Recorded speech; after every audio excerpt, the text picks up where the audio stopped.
Voilà, bah, je suis très ravi de faire cette dernière rencontre avec, Alexander, Nanao, qui est quelqu'un qu'on suit depuis longtemps, sur France Culture et en tout cas depuis son précédent film, c'était en 2016, Toto et ses sœurs, qui suivaient un gamin d'un ghetto rom, de Bucarest et qui avait reçu, le prix France Culture Cinéma des étudiants en 2016. Donc je crois que c'est la première fois qu'un cinéaste, est nommé 2 fois pour ce prix. On s'en réjouit et peut-être que ce sera le premier qui remporte 2 fois aussi, ce prix et ça sera à vous, de jouer. Alors vous avez tous vu le film, moi je voudrais, pour commencer cette discussion, qu'Alexander, vous nous racontiez comment est-ce que vous avez entendu parler de cette affaire pour la première fois et à quel moment vous vous êtes dit que vous alliez, faire un film?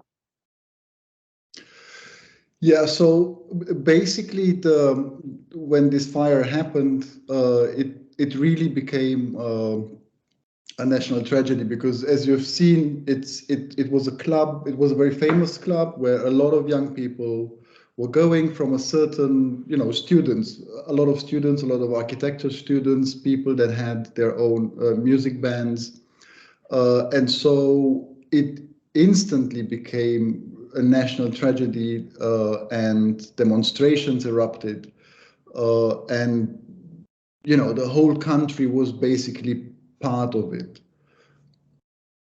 Oui, effectivement, hein, quand, après que l'incendie se soit produit, c'est rapidement devenu une, tragédie nationale. D'abord parce que c'était une boîte de nuit extrêmement, connue, qu'elle était très populaire, auprès des jeunes, notamment des étudiants, beaucoup d'étudiants en architecture et aussi, en fait, des gens qui, étaient des musiciens, en fait, jeunes musiciens qui venaient là avec, leur groupe.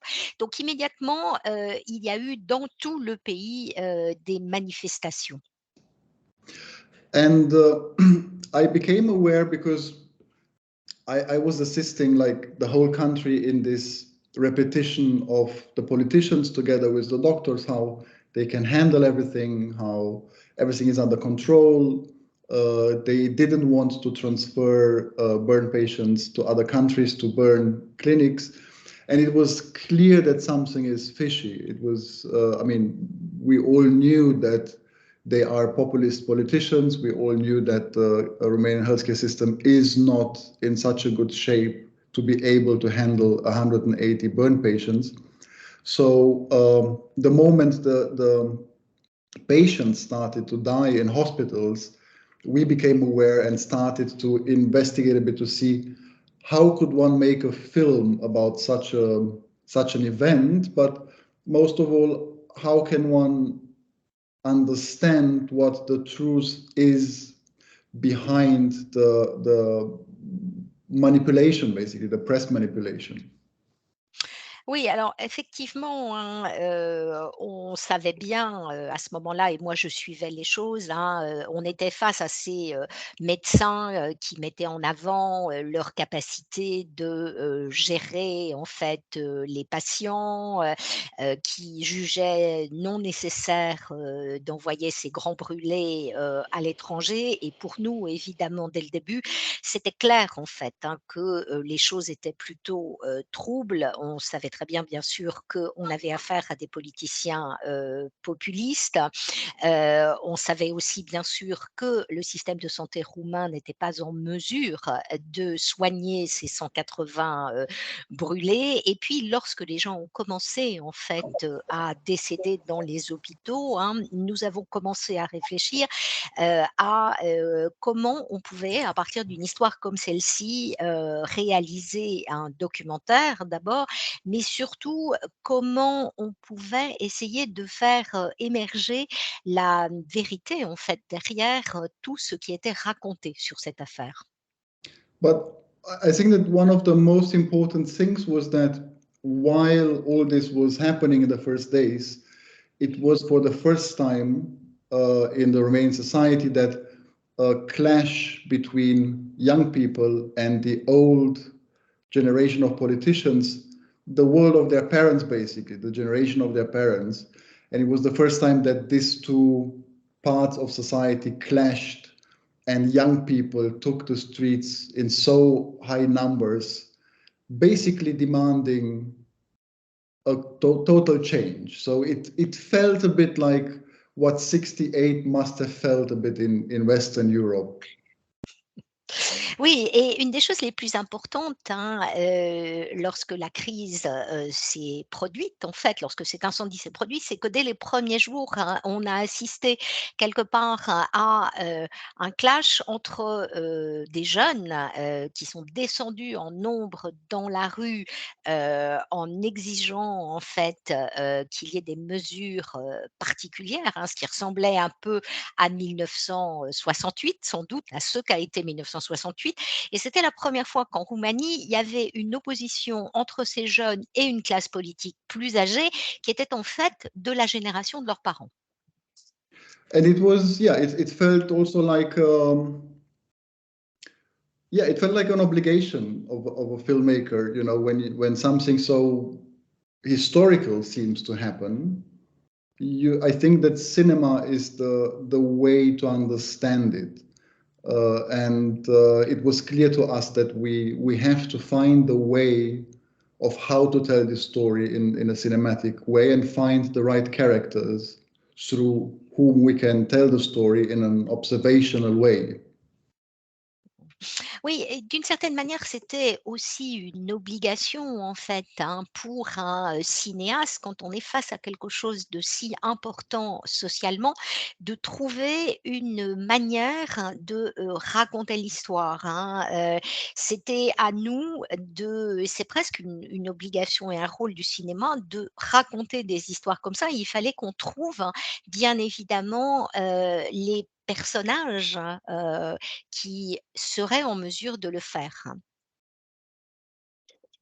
Et ces personnages, vous les avez trouvés, ce sont ces enquêteurs d'un journal sportif, un peu comme si l'équipe en France avait enquêté sur le sang contaminé ou sur l'incurie du gouvernement au début du Covid.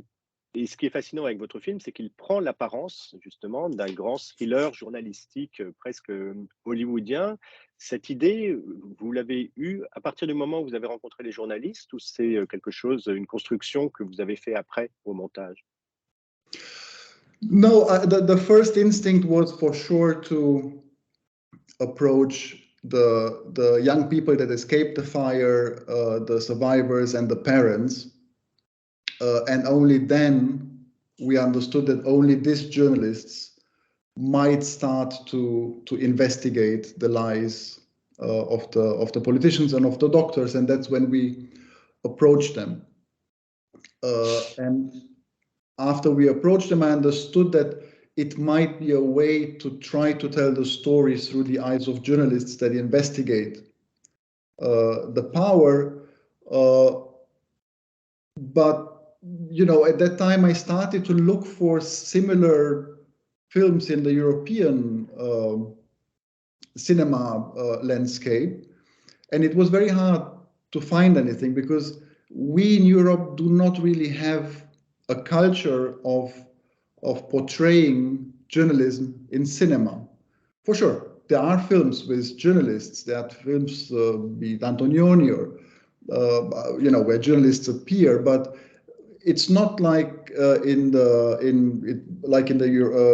American film history, where from the very beginning of cinema, journalism was portrayed because it was and is an important pillar of society, and we see it today, right? It seems like the last man standing, the last power we have in Europe and worldwide against populism, against the corruption, against this kleptocracy that is taking place everywhere, not only in Russia or Eastern countries. It is the press, and I think we were lucky that these journalists were open to let us look into their work.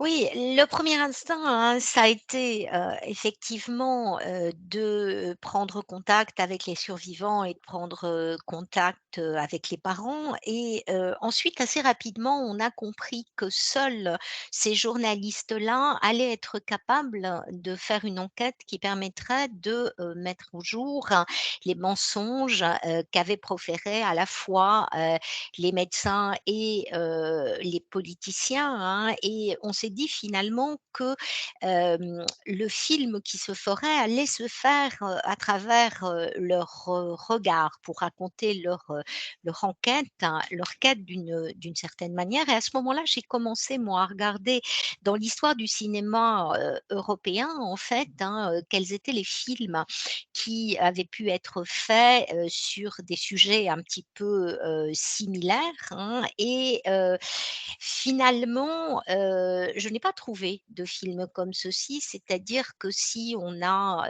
quelquefois des journalistes qui apparaissent dans les films, notamment les films d'Antonioni par exemple, on n'a pas dans la cinématographie européenne une habitude de, montrer les journalistes et leur travail comme on peut le voir dans la cinématographie américaine où dès le début, les journalistes peuvent être, au cœur, d'un film puisque c'est vraiment l'un des piliers, de la vie publique de la société, et ça c'est quelque chose qu'on voit très, très bien, aujourd'hui, hein, les journalistes sont effectivement le dernier pouvoir, le dernier rempart, qui peuvent permettre, à la fois en Europe et dans le monde entier, hein, de lutter contre ce pouvoir populiste qui, d'une certaine manière, a, confisqué, le pouvoir, hein, puisque,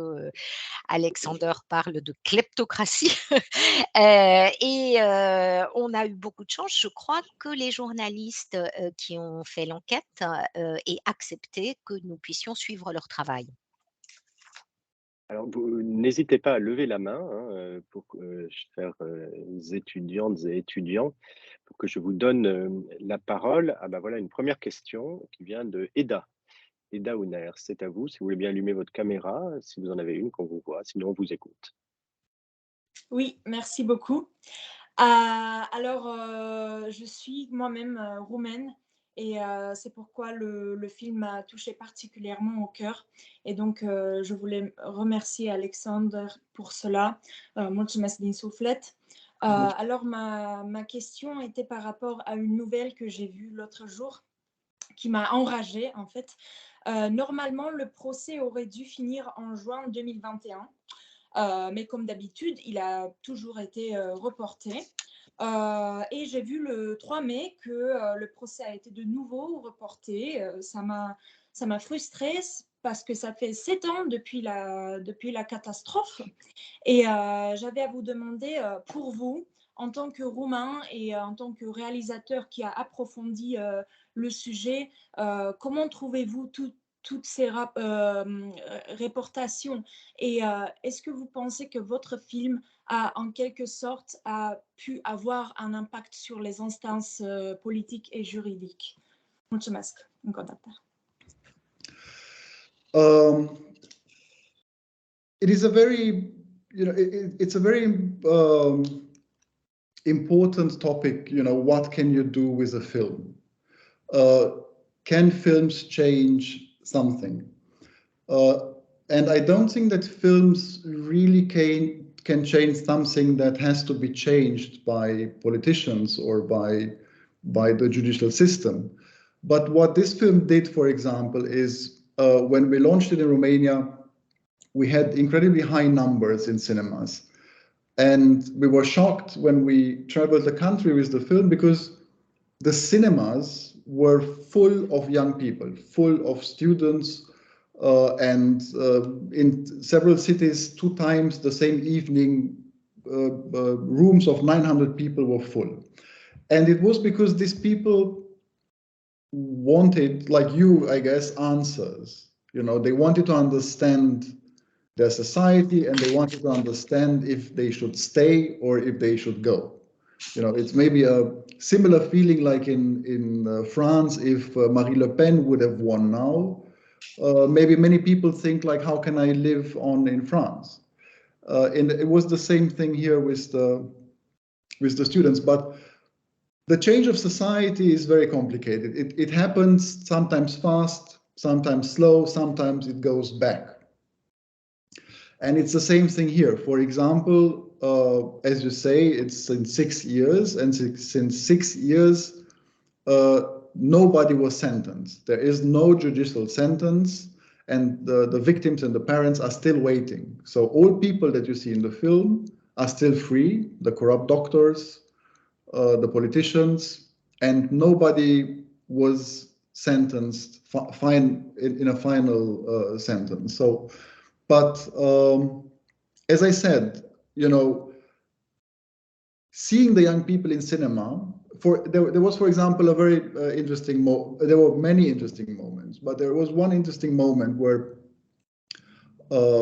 someone asked, when will you make the second part about what is happening? And another student then said, no, the second part, it's on us. We are the second part. We will make the next chapter of this story.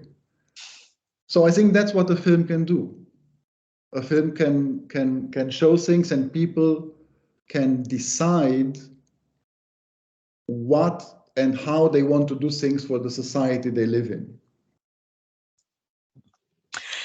Oui, effectivement, hein, je crois que c'est très important ce qu'on peut faire avec un film, mais je pense pas que, un film puisse, effectivement entraîner, des changements de système politique ou de système judiciaire. Lorsque le film est sorti en Roumanie, on a eu un nombre absolument incroyable de spectateurs, et ce qui était encore plus fou, c'est que les salles étaient remplies de jeunes. Il est arrivé que, on ait en fait des salles, complètes avec, 900 personnes 2 fois, dans la même journée, hein. Et toutes les personnes qui étaient là, comme vous, voulaient des réponses, hein, et sans doute parce que, avec ces réponses, ils, souhaitaient avoir une réponse à la question qu'ils se posent, «Est-ce qu'on doit partir ou est-ce qu'on doit rester? Doit-on rester en Roumanie ou doit-on quitter le pays?» Sans doute, une question qui, se serait posée aussi, à un certain nombre de jeunes Français si Marine Le Pen avait gagné les dernières, élections, présidentielles, hein. C'est vrai que les changements sociaux, sont des changements qui, peuvent être rapides, peuvent être lents. Quelquefois, on assiste, à, du recul, et comme vous l'avez dit tout à l'heure, en effet, personne, n'a été condamné, depuis 6 ans, depuis que la tragédie a eu lieu. C'est-à-dire que à la fois les victimes et les parents de victimes sont toujours en attente de, réponses. Les, politiciens et les médecins corrompus qu'on voit dans le film, sont toujours en liberté. Il n'y a pas eu de jugement définitif, prononcé, hein, et avoir tous ces jeunes, en fait, dans les cinémas, il y a un moment, très ça a bien sûr été intéressant tout le temps, mais il y a un moment, dont je me souviens particulièrement.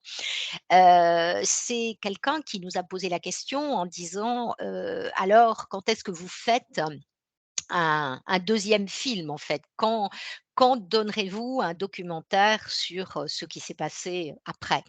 Et là, quelqu'un a pris la parole en disant, «Non, non, non, c'est à nous, les jeunes, d'écrire en fait, le prochain chapitre», hein, et je crois que c'est précisément là qu'on touche du doigt ce que peut faire le cinéma, ce que peut faire un film. C'est-à-dire qu'un film peut montrer, mais c'est ensuite aux gens de décider quand et comment ils agissent par rapport à ce qu'un film a pu dénoncer.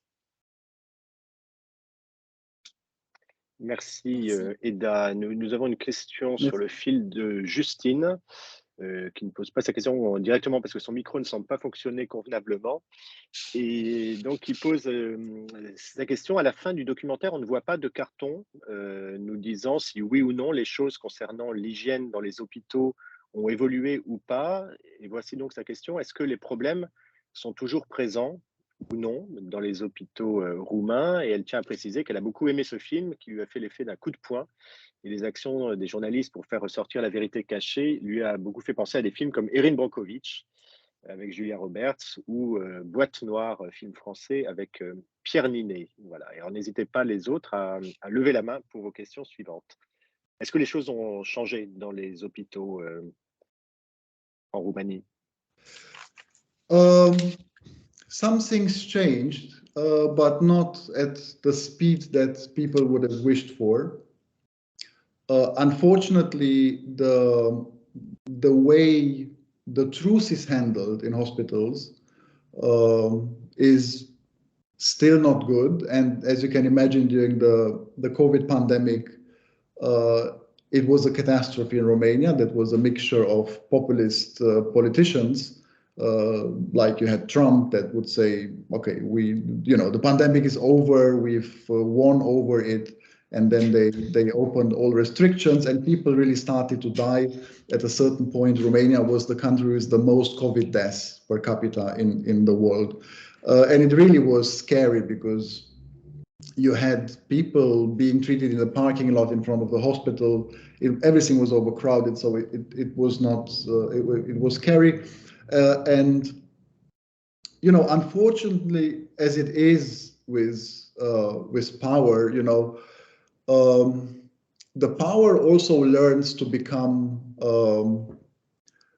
Learns its way to stay in power. And for example, what happened in the last years also is that the attacks on journalists became more and more. A woman journalist, for example, that is exposing a lot of plagiarism among the politicians was threatened by police officers to kill her. The journalists in the film, politicians opened criminal files against them. So they would show them all day long on TV how they were called into the prosecutor. I think that the European Parliament just passed a law to protect journalists of this kind of lawsuits that are intentionally made to harm them. But it's an ongoing struggle, and it's an ongoing struggle that your generation will have to deal a lot more with, because it feels like, Western and Eastern Europe, the politics are not so different anymore. And the question, did things get better? The answer to that is, if we look at the political landscape everywhere in Europe, no, things do not get better right now. Not really. Oui, bien sûr, il y a des choses qui ont changé, hein, mais pas aussi vite qu'on aurait pu le souhaiter. Et malheureusement, la manière dont la vérité est gérée dans le secteur hospitalier n'est pas vraiment satisfaisante. Comme vous pouvez l'imaginer, hein, au moment du Covid, ça a été plutôt la catastrophe avec des politiciens qui, à l'instar de Trump, en fait, disaient nous avons vaincu le Covid, donc avec toutes les mesures sanitaires levées et par voie de conséquence, évidemment, une augmentation absolument incroyable des épidémies. Il y a eu un moment, au plus fort de la crise du Covid où la Roumanie avait le record, en fait, de morts en pourcentage de la population, hein. Et ça faisait, c'était quelque chose de plutôt effrayant. On avait, des gens qui se faisaient soigner, sur les parkings. Donc voilà, sur l'aspect sanitaire, malheureusement, je dirais que, les gens qui détiennent le pouvoir, apprennent également comment conserver, ce pouvoir. Et ces dernières années en Roumanie, on a eu de plus en plus, d'attaques en fait, sur, les journalistes, hein. On a une femme journaliste qui avait fait des enquêtes sur des questions de plagiat et qui avait été, menacée par les forces de l'ordre, par des policiers. Les journalistes que l'on voit enquêter dans le film ont été l'objet de poursuites judiciaires et je crois d'ailleurs que le Parlement européen vient de voter une loi afin que les poursuites judiciaires ne soient plus possibles en fait sur des journalistes dans le cadre de certaines enquêtes, hein. Je crois que de toute façon, il s'agit d'une lutte qui est continuelle, hein, qu'on ne doit pas lâcher. Et je crois que c'est votre génération qui, sans doute, aura à s'occuper de ça de manière plus active. Je crois qu'on voit aussi ces derniers temps que la politique à l'ouest et à l'est ne sont pas, les politiques à l'est et à l'ouest ne sont pas si différentes, hein. Et je crois que, on s'aperçoit que, malheureusement, les politiciens sont à peu près les mêmes, partout et quand on regarde le paysage politique en Europe, hein, on voit bien que les choses, ne se sont pas vraiment améliorées. Merci. Nous avons une question d'Iris, Iris Grimaud-Amoussouga. C'est à vous. Bonjour et déjà merci beaucoup donc, pour le film qui m'a beaucoup plu. Je voulais demander d'abord une question un peu pratique, puisque c'est un film documentaire, j'imagine que les images sont réelles et ne sont pas reconstituées. Et si c'est bien le cas, je me demandais comment est-ce que vous avez obtenu les images avec le ministre, donc le deuxième ministre de la Santé, qui est un technocrate qui a été nommé, et surtout pendant les réunions donc, qui semblaient être confidentielles, ou du moins comment est-ce que vous avez obtenu leur accord pour filmer dans ce contexte qui, j'imagine, était assez tendu. Et j'ai une deuxième question, je ne sais pas si je la pose maintenant ou si je la pose après. On va déjà répondre à cette question et puis rester avec nous pour poser la seconde. Merci beaucoup. Okay. So yes, everything in the film is filmed in the moment it happened. So there are nothing. I never ask people to do anything back, or so everything you see that's the way I do films. So in in an observational style. The access we got to Vlad, the Minister of Health, it was only because he was not a politician at that time. He was basically a patients activist. He was helping for a lot of kids with cancer. He was bringing medicine into Romania, and he also built summer camps for kids with cancer. And so, because he was not a politician, he had the courage to let me inside the system. Because if you would try to do something like that wherever in Europe, not only in Romania, but in Germany, in France, in wherever you go, politicians don't give you access because it would mean to lose their career, because their colleagues, it's like an unwritten code, it would be like a betrayal to their caste, right? To their society, to let someone see the real truth behind what they say in public, basically. And so the only chance was because this new minister was not a politician, and because he was open to risk to let me in, and that was also our understanding. And I also said I will do it if I have full access. If you never tell me to stop the camera. For sure, we asked people if they want to be filmed, so we never violated the rights of people to be filmed or not.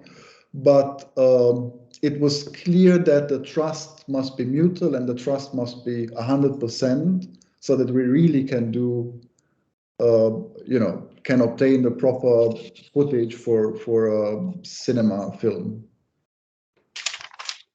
Oui, alors toutes les images du film, hein, sont, des images, documentaires réelles, filmées, exactement, au moment où les faits se passent, hein. Je ne demande jamais aux gens, de rejouer des scènes, c'est pas ma manière de travailler. Je suis plutôt un, réalisateur qui travaille à partir de l'observation, vraiment. La manière dont on est rentré en contact avec, Vlad, Voiculescu, hein, c'est qu'il n'était pas, donc il devient le deuxième ministre de la Santé, c'est qu'à l'origine, ce n'est pas un politicien. À l'origine, c'est un militant pour les droits des malades. Il est très actif en fait pour aider les enfants qui souffrent du cancer en Roumanie. Il avait donc fait rentrer des médicaments dans le pays. Il avait également créé des camps de vacances pour ces enfants malades du cancer. Et c'est vrai que, il a eu le courage en fait, hein, de me laisser, rentrer dans le système et tout simplement, je crois qu'il y a aucun autre politicien en fait, professionnel en Europe, qui aurait accepté de faire ça. C'est-à-dire que généralement, on n'a pas accès à ces coulisses de la politique parce que les politiciens, ils perdraient leur carrière. Il y a en quelque sorte, un espèce de code, non écrit, hein, qui fait que laisser des journalistes rentrer dans les coulisses équivaudrait à une trahison des autres politiciens, hein. On ne montre pas ce qui se passe derrière, on ne montre que ce qui est dit en fait, hein, est fait pour être montré. Et donc évidemment, ce nouveau ministre n'étant pas un politicien, il était ouvert au risque et je lui ai dit: «Eh bien écoutez, je vais vous filmer, je suis d'accord, mais je dois avoir un accès complet, à tout ce qui se passe. Vous ne devrez jamais me dire d'arrêter, ma caméra», hein. Et il a accepté. Évidemment, on n'a jamais bien sûr, volé d'image à qui que ce soit. Tous les gens que l'on a filmés avaient accepté de l'être, mais on a été là, je crois, et c'était indispensable pour filmer ces séquences-là, on était dans une confiance mutuelle et une confiance à 100. And I just want to add, so for me, for example, this transparency is maybe one of the most important things that we managed to obtain with the film because it shows basically normality. And it's very strange when we show the film around the world, people are surprised that we have the access, that there is transparency, when in fact, it is exactly what the normality should be. And I think that the aim of your generation now is even more so to turn the world towards this transparency. You know, politics have to be stopped from making politics behind closed doors. Oui, je voudrais ajouter une chose, hein, c'est que la transparence en fait, qu'on arrive à avoir dans le film, qui fait qu'on montre, vraiment ce qui se passe, c'est je crois quelque chose qu'on doit vraiment rechercher. C'est-à-dire partout où on a montré le film, hein, les gens étaient absolument surpris qu'on ait été, admis, dans ces coulisses ou dans ces cuisines du monde politique, hein. Mais je crois que, c'est ça qui devrait être, la normalité. Je crois que c'est pour ça que votre génération devra, se battre. La politique hein, ne devrait plus être faite hein, derrière des portes closes. Les choses devraient être faites en toute transparence. Merci. Vous pouvez poser votre deuxième question, Iris. Ok, merci beaucoup pour votre réponse. Et donc, en deuxième question, en fait, qui m'a beaucoup surpris, c'est le taux de participation des jeunes, donc qui est évoqué à la fin, qui est de 5%, il me semble, pour les 18-25 ans, et même plus généralement l'abstention.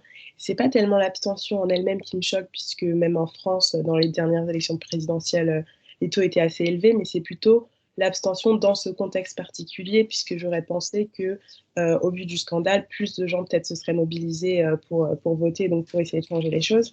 Et donc je me demandais, donc, particulièrement pour les jeunes, par exemple, est-ce que vous pensez que cette abstention, elle est due à un certain rejet de la politique du fait de la corruption ou à d'autres facteurs? Et deuxièmement, est-ce que, donc comme vous venez d'en parler rapidement par rapport à ce que vous avez dit sur les jeunes, est-ce que même s'ils ne se sont pas mobilisés par le vote en 2015, ils se sont mobilisés par d'autres manières en Roumanie, par des manifestations ou autrement? Pascal, can you help me a bit here? Yeah, sure. She Sure. was also struck by the fact that only 5% of the youngsters had actually voted in the 2015 election.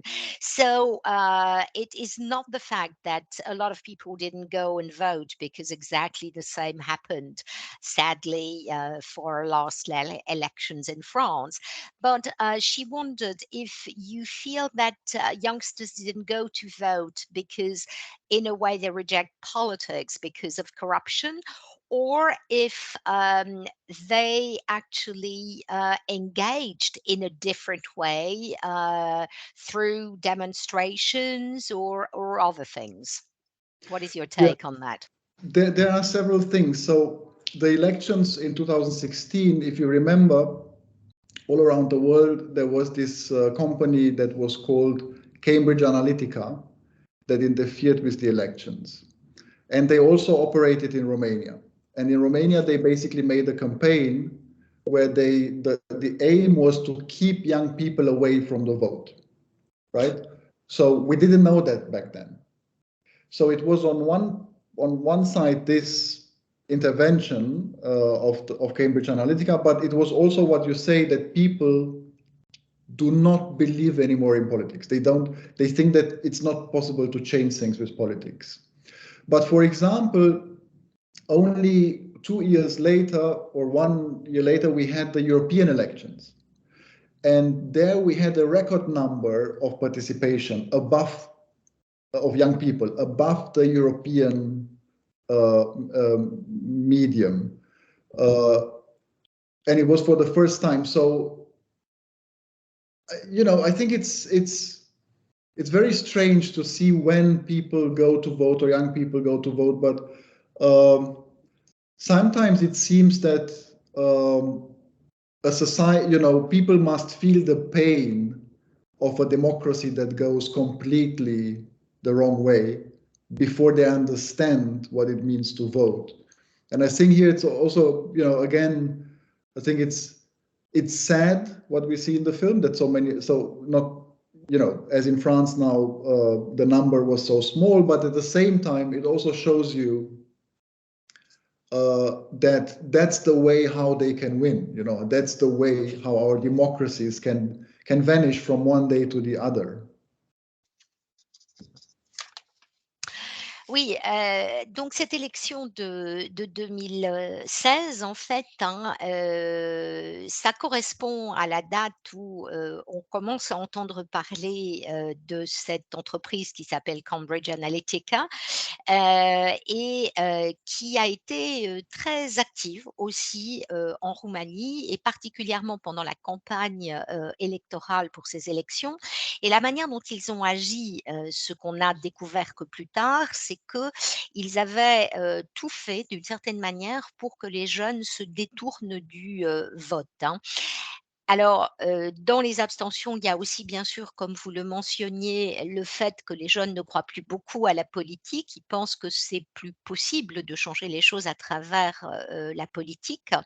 Mais malgré tout, 2 ans après l'élection de 2016, donc, il y a eu les élections européennes, hein, et il y a eu un pourcentage de votants jeunes extrêmement, extrêmement important en Roumanie, supérieur à la moyenne des jeunes votants en Europe, et ça, c'était la première fois, hein.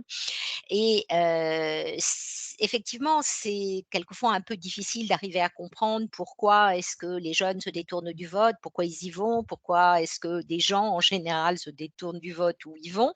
Mais je crois d'une certaine manière que les gens doivent ressentir ce qu'est une démocratie vacillante et en souffrance avant de vraiment comprendre la nécessité du vote et ce que ça signifie, hein. Et je crois aussi que, effectivement, l'abstention, c'est quelque chose de triste, mais ça montre aussi, en fait, l'état de la démocratie et peut-être ce qu'on pourra faire, pour la démocratie, à l'avenir. Merci Pascal, merci Alexandre et merci Iris. Est-ce qu'il y a une autre question parmi les présents? Non, mais moi j'en ai une, hein, j'en ai plein. Vous savez, faut pas faire ça parce qu'après c'est moi qui monopolise la parole. Moi j'ai une question vraiment de cinéma pour le coup. La corruption, c'est quelque chose qui est très difficile à représenter au cinéma parce il y a des gens qui peuvent la dénoncer, mais pour trouver des images, c'est assez compliqué. Vous avez utilisé une métaphore qui est ce patient couvert d'asticots, de petits vers, une image qui est très forte, très dérangeante. Est-ce que vous avez pensé à à cet aspect métaphorique quand vous avez filmé cette image? Et est-ce que vous êtes posé des questions de ce que vous pouviez montrer et pas montrer? Notamment cette image, est-ce qu'il fallait l'inclure ou inclure aussi les images du début du film, c'est-à-dire le concert et la catastrophe qui arrive sous les yeux de ces caméras?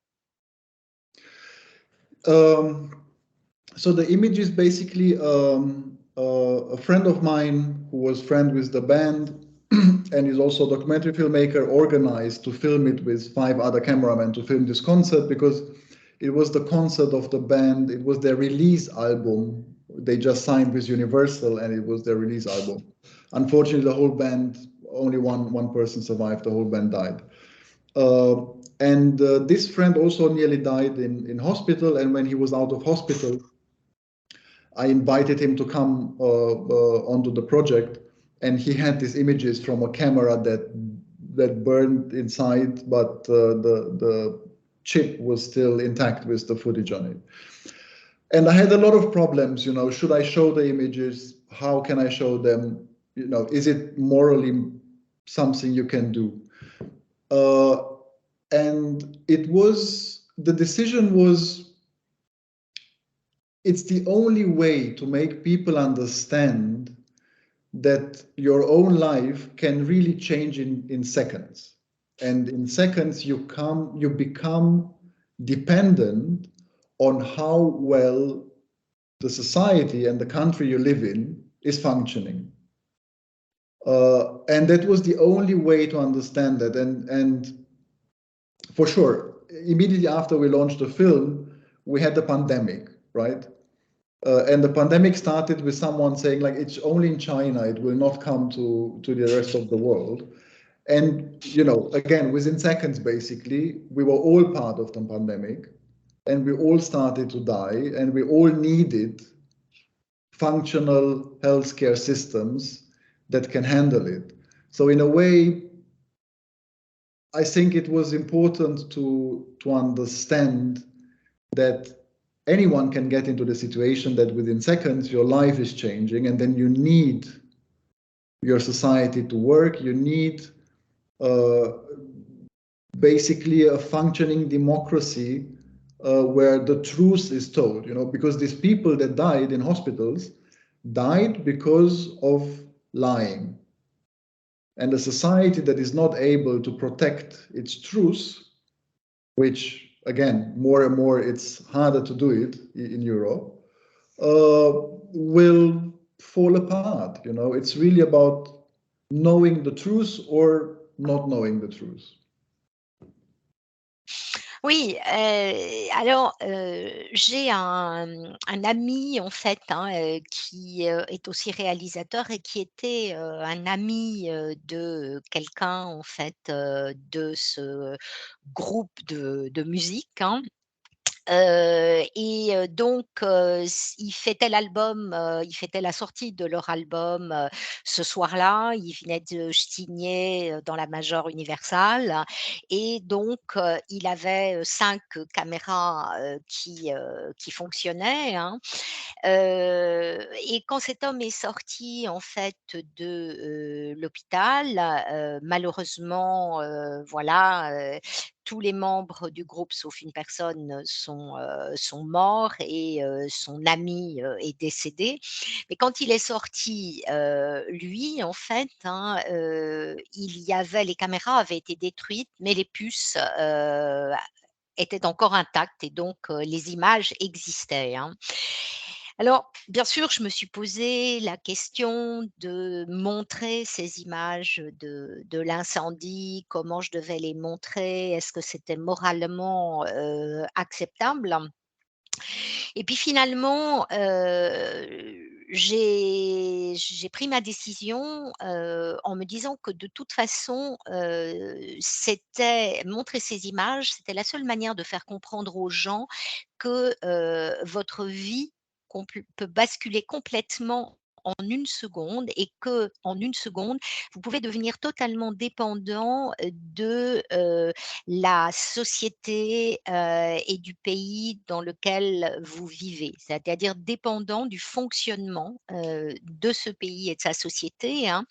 Après, que le film soit, sorti, on a eu, la pandémie, bien sûr en Roumanie, hein, mais au départ, comme partout, l'idée c'était de dire: «Ah oui, mais ça c'est une épidémie qui n'existe qu'en Chine» et on a tous vu en Europe, hein, à quel point, tout d'un coup, en une fraction de seconde, on s'est retrouvés, tout aussi concernés par l'épidémie que les Chinois, hein, et dépendant donc bien sûr du fonctionnement des institutions de notre société.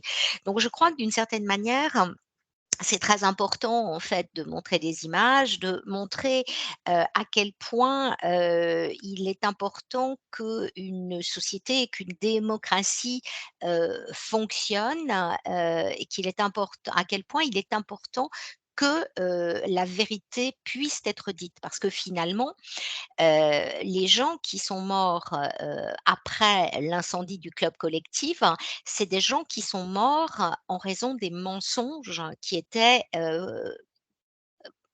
proférés par le système, hospitalier et les politiciens. Donc c'était important de montrer ces images pour montrer à quel point la vérité était essentielle à notre survie à tous. Est-ce qu'il y a une autre, peut-être dernière question, parmi vous? C'est un peu votre dernière occasion. Non, toujours pas, je vous sens très timide aujourd'hui.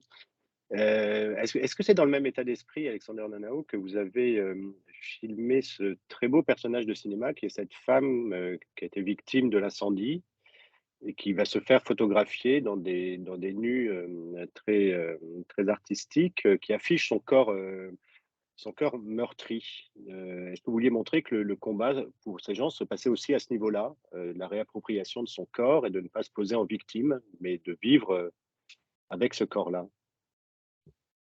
You mean the young woman?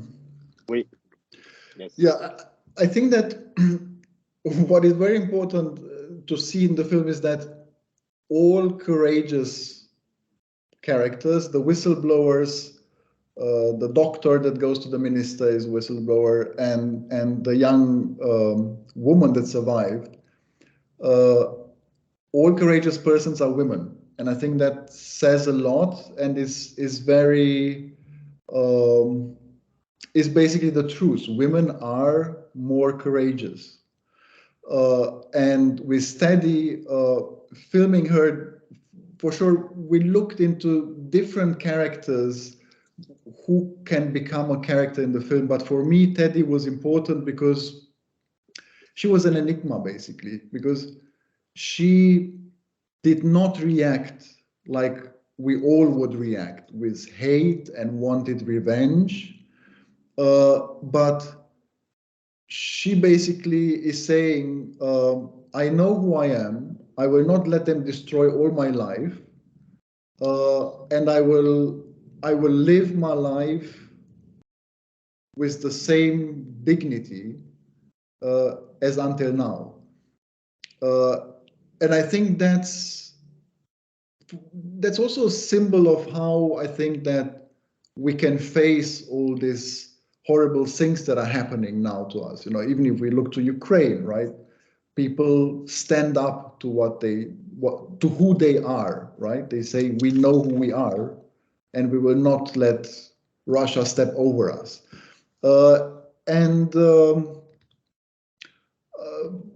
that was the reasoning why I think Teddy is basically, for me, Teddy is really the message of hope and of what it means to be strong. Oui, ce qui est important, je crois, à réaliser dans le film, hein, c'est que, toutes les personnes courageuses, les lanceurs d'alerte, ce médecin, qui témoigne, et cette jeune femme dont vous venez de parler, Antoine Guillot, hein, en fait, c'est tous des femmes et je crois que, c'est le reflet effectivement de la réalité, hein, les femmes sont en général plus courageuses, hein. On a effectivement, je me suis intéressée à différents personnages et à un moment donné, en fait, Teddy s'est imposée, parce qu'elle était d'une certaine manière, une énigme puisque elle ne réagissait pas comme sans doute nous aurions tous réagi, c'est-à-dire avec haine et un besoin de revanche, en fait, hein. Ce qu'elle disait elle, c'était, je sais qui je suis, je ne vais pas les laisser, détruire davantage ma vie et telle que je suis aujourd'hui, je vais continuer à, vivre avec la même dignité, en fait, hein.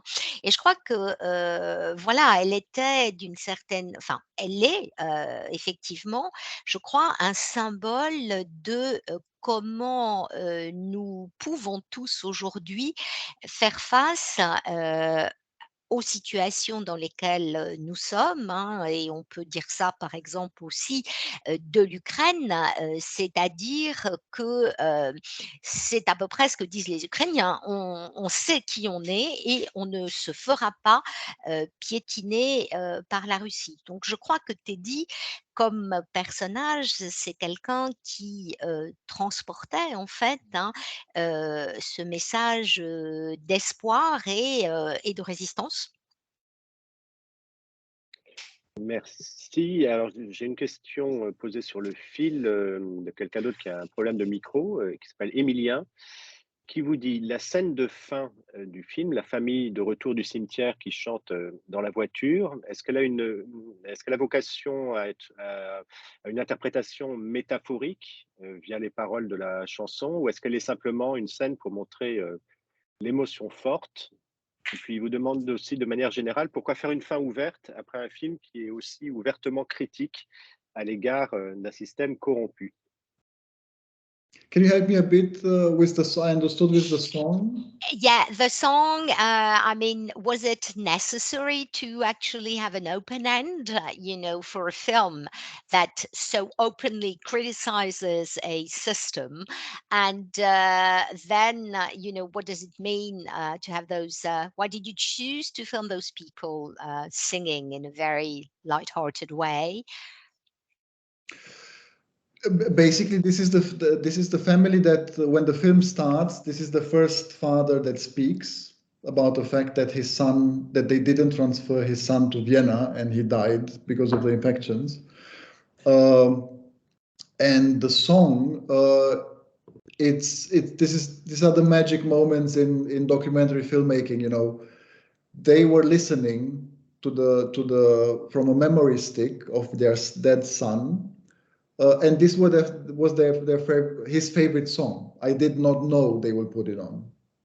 So it's nothing that I put on or something. They really just listened to this song. It was what gave them strength because it was the favorite song of their son.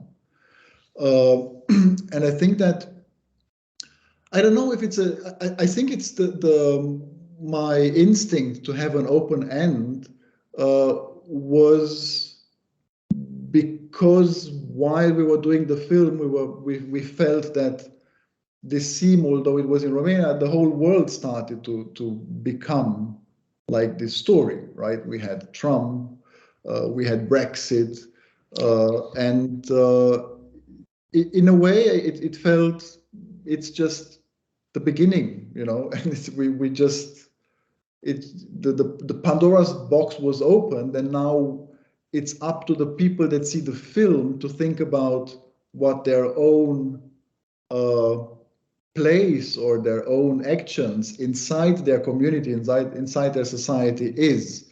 So I don't think that films should have, you know, I like films that ask questions. You know, I would not know what answers I could give, because I think the reality we see in the film is the reality we're still living, and we are still learning how to cope with this new world Oui, alors, la famille qu'on voit dans la voiture, hein, c'est celle du père, du premier père qui parle à l'écran et qui raconte que, en raison du non-transfert de son fils à l'hôpital de Vienne, il est décédé.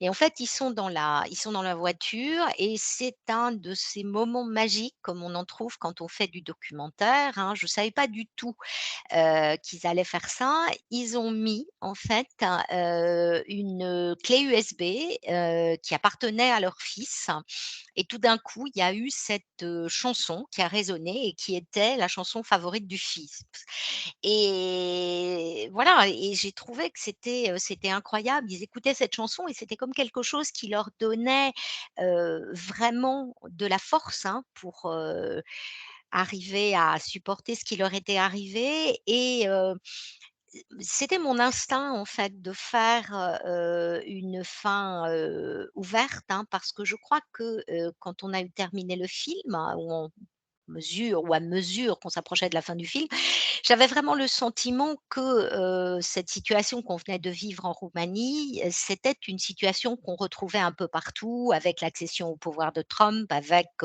le Brexit, hein, un peu comme si d'une certaine manière la boîte de Pandore s'était ouverte et j'avais donc le sentiment que, il appartenait aux gens, qui verraient le film en fait, hein, de réfléchir à, là où il se situait et quelles actions il, pouvait mener, dans, la situation et la société qui était la leur. En fait, moi j'aime les films qui posent des questions et je serais bien incapable, je crois aujourd'hui, de donner des réponses parce que je pense que, nous vivons, exactement dans la même, situation que celle qui est décrite dans le film et qu'on est juste en train de commencer à savoir comment on va se débrouiller avec ça. Merci beaucoup, Alexander. On aime bien les fins ouvertes, nous aussi. Heu, Juste une question malgré tout, curiosité personnelle, est-ce que vous travaillez en ce moment sur un nouveau documentaire? Est-ce que vous êtes en train de filmer? Est-ce que vous pouvez nous dire, quelque chose? No, I'm developing a fiction film right now. So yeah, no documentary for now. Alors je travaille sur le développement d'une fiction, pas de documentaire en vue pour l'instant. Très bien, ah ben, on aura l'occasion de se revoir pour en parler. Merci beaucoup et merci à toutes et à tous de votre Merci. présence et de vos questions. Et merci Pascal pour la De traduction. rien, un plaisir. Thank you, Alexander. It was a pleasure again. Thank you, Hope to meet you Pascal. again. Yeah, great to see you again. Great, Merci à absolutely. Merci beaucoup. Merci. Bonne Merci. soirée. Au revoir. Merci, Au au revoir. revoir. Merci, bonne soirée. Au revoir, Au revoir. bonne soirée.